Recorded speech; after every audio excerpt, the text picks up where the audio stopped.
तिरंगा झंडा खुद एक पहचान है जो हर भारतीय को तिरंगे झंडे से मिलती है। यानी देश, पूरी दुनिया में कहीं पर भी चले जाइए, आपकी पहचान आपके देश से, आपके मुल्क से और आपके झंडे से होती है। लेकिन बीजेपी के लोगों को जरा सा भी इसमें भी गैरत नहीं महसूस हो रही है कि वो तिरंगा झंडा जो है बनवा रहे हैं, उसको भी बीजेपी के झंडे पर बनवा रहे हैं। मतलब बीजेपी का जो झंडा था उसी को रीयूज करते हुए इन्होंने उसी झंडे पर तिरंगा झंडा बनवा दिया।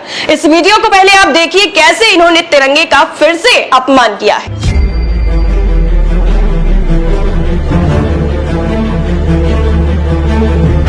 अब आपको बताते हैं कि इस वीडियो को किसने शेयर किया है और इस वीडियो में किस तरीके से जो है इतनी भारी संख्या में लोगों के सामने ही तिरंगे का अपमान किया गया। इस वीडियो को शेयर किया गया है ट्विटर पर। सुरेंद्र राजपूत है, वेरीफाइड अकाउंट है, ब्लू टिक है, जिसकी सबसे ज्यादा मान्यता होती है वो है, और ये लिखते हैं इस वीडियो को शेयर करते हुए कि भाजपा के द्वारा बांटे जा रहे तिरंगे पर भाजपा और चिन्ह प्रिंट है।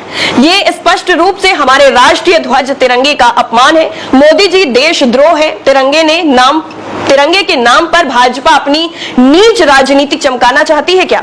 मीडिया के साथी संज्ञान लेंगे क्या?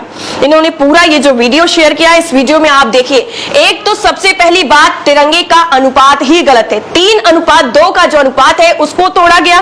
केसरिया जो रंग है वो सबसे ज्यादा जगह में बना हुआ है, उसके बाद उससे कम में सफेद रंग है और सबसे छोटी जो पतली सी लाइन बनी हुई है तिरंगे की वो हरे कलर की है। और बीच में आपको अशोक चक्र गौर करेंगे तो वो बिल्कुल किनारे नजर आएगा, एकदम साइड में अशोक चक्र है। और उसके ऊपर केसरिया पे आपका फोकस करना चाहूंगी, इसको फुल स्क्रीन पर आप देखिए। केसरिया रंग पे जैसे ही आप जाएंगे ऊपर आपको नजर आ जाएगा कमल बना हुआ है, आधा कटा है और इसमें भाजपा लिखा हुआ है। हालांकि ये कटा हुआ है लेकिन आप पूरा का पूरा इसमें समझ जाएंगे कि कमल किसका है और भाजपा जब लिखा हुआ है तो उसमें और कुछ बताने की जरूरत नहीं है। और इसी को लेकर ये जो है तिरंगा झंडा जो है उसको शिकायत करने के लिए ये लोग ऑफिस में गए हुए हैं और दिखाकर ये बता रहे हैं, देखिए किस तरीके का तिरंगे का अपमान किया गया है। यानी दिखावा तो बहुत खेल लिया, लेकिन अब क्या वाकई इन लोगों को झंडे के बारे में कुछ पता है भी कि नहीं पता है? तिरंगा झंडे को लेकर क्या क्या संविधान में नियम है, किस तरह से तिरंगे को फहराना चाहिए, कैसे घर में फहराना चाहिए और कैसे ऑफिसेज में फहराना चाहिए और कैसे अगर किसी बिल्डिंग पर फहराया जा रहा है तब फहराना चाहिए। अगर इन लोगों को ये चीजें ही नहीं पता है तो वाकई इन लोगों के हाथ में तिरंगा नहीं होना चाहिए, क्योंकि होने से जो है अपमान होगा और ना होने से कम तिरंगे झंडे का अपमान होने से बच जाएगा। अब आप भी, क्योंकि पूरा देश अब आजादी का जश्न मनाने जा रहा है, तो ऐसे में तिरंगे को लेकर अलग अलग जगह पर अलग अलग खबरें बताई जा रही हैं, लेकिन वाकई जो तिरंगे को लेकर नियम क्या है वो हम आपको बताते हैं ताकि आपसे भी कहीं गलती से भी तिरंगे का अपमान ना हो जाए। तो आप सुनिए कि 15 अगस्त 1947 के दिन भारत, सबको पता है, आजाद हुआ। लाल किले से तिरंगा फहराकर देश ने खुद को स्वतंत्र घोषित कर दिया। इसके बाद से हर साल लाल किले से प्रधानमंत्री ध्वजारोहण करते हैं। इसके अलावा 15 अगस्त को सरकारी, गैर सरकारी कार्यालयों, स्कूलों में भी ध्वजारोहण किया जाता है। लेकिन क्या आपको पता है कि ध्वजारोहण करने का सही तरीका और नियम क्या है? ध्वजारोहण कैसे किया जाता है, इसमें हम आपको बताने वाले हैं कि 15 अगस्त पर ध्वजारोहण के नियम के बारे में, इसमें किस तरीके के नियम है वो आपको बताएंगे। सबसे पहले तो आप ये जान लीजिए कि 15 अगस्त को ध्वजारोहण किया जाता है और 26 जनवरी को तिरंगा फहराया जाता है। ध्वजारोहण और तिरंगा फहराने के बीच एक बड़ा अंतर है। जब तिरंगे को नीचे से रस्सी के माध्यम से खींचकर फहराया जाता है तो इसे ध्वजारोहण यानी फ्लैग होस्टिंग कहते हैं, लेकिन 26 जनवरी में तिरंगा ऊपर से ही बंधा होता है जिसे पूरा खोलकर फहराया जाता है, इसे झंडा फहराना कहते हैं। अब आपको बता दें कि ध्वजारोहण करते वक्त किन किन बातों का ध्यान रखा जाना चाहिए और तिरंगे के बारे में क्या क्या नियम बताए गए हैं। सबसे पहली बात तो भारतीय जो झंडा है यानी तिरंगा हाथ से काते गए, हाथ से बुने गए ऊनी, सूती, सिल्क या खादी के कपड़े से बना होना चाहिए और झंडे की लंबाई और चौड़ाई का जो अनुपात है वो 3:2 ही होना चाहिए। अगर जरा सा भी ऊपर नीचे हो जाएगा तो वो झंडा अवैध माना जाएगा, वो तिरंगा झंडा नहीं होगा। ध्वजारोहण करते वक्त झंडे को आधा झुकाकर नहीं फहराया फहराया जाना चाहिए। बिना आदेश तिरंगे को आधा नहीं फहराया जा सकता है। किसी को सलामी देने के लिए तिरंगे को झुकाया भी नहीं जा सकता है। राष्ट्रीय ध्वज में किसी तरह की तस्वीर, पेंटिंग या फोटोग्राफ का इस्तेमाल नहीं किया जाना चाहिए। जो अभी वीडियो आपने देखा था उसमें यही हुआ है। फटा हुआ और मैला झंडा प्रदर्शित नहीं कर सकते हैं। ध्वज के साथ किसी तरह की छेड़छाड़ करना अपराध है।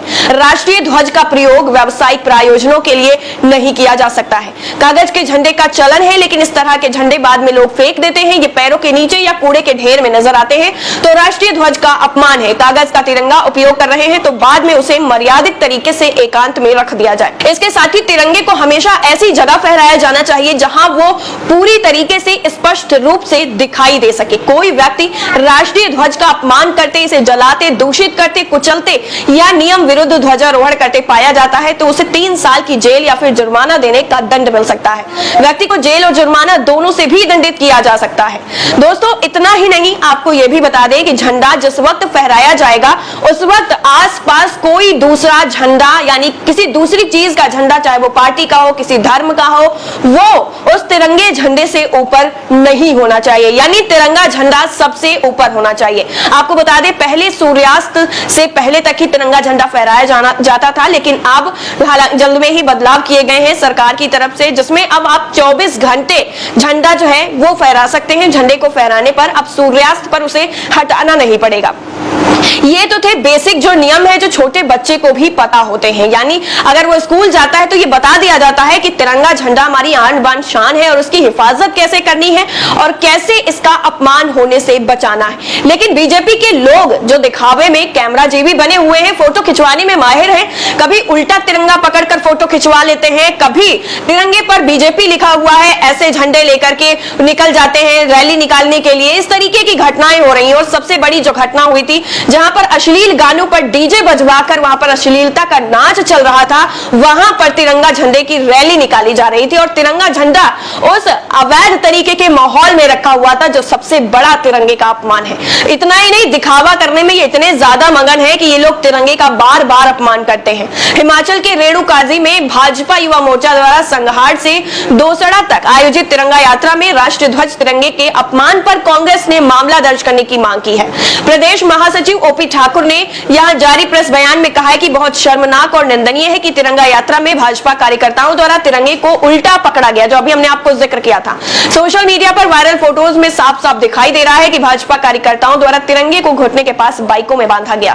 तिरंगा उनके पांव को छूता हुआ नजर आ रहा है। इस दौरान भाजपा के पूर्व विधायक और एक अन्य रेणुका से उम्मीदवार भाजपा नेता भी वहां मौजूद रहे। ओपी ठाकुर आगे कहते हैं कि बहुत शर्मनाक और निंदनीय है कि तिरंगा यात्रा में भाजपा कार्यकर्ताओं द्वारा तिरंगे को उल्टा पकड़ा गया। सोशल मीडिया पर वायरल फोटो में साफ साफ ये नजर आ रहा है कि भाजपा कार्यकर्ताओं द्वारा तिरंगे को घुटने के पास बाइकों में बांधा गया। ओपी ठाकुर आगे कहते हैं कि भाजपा कार्यकर्ताओं और नेताओं ने राष्ट्रीय ध्वज का अपमान किया है, उनके खिलाफ राष्ट्रीय ध्वज के अपमान का मामला दर्ज होना चाहिए।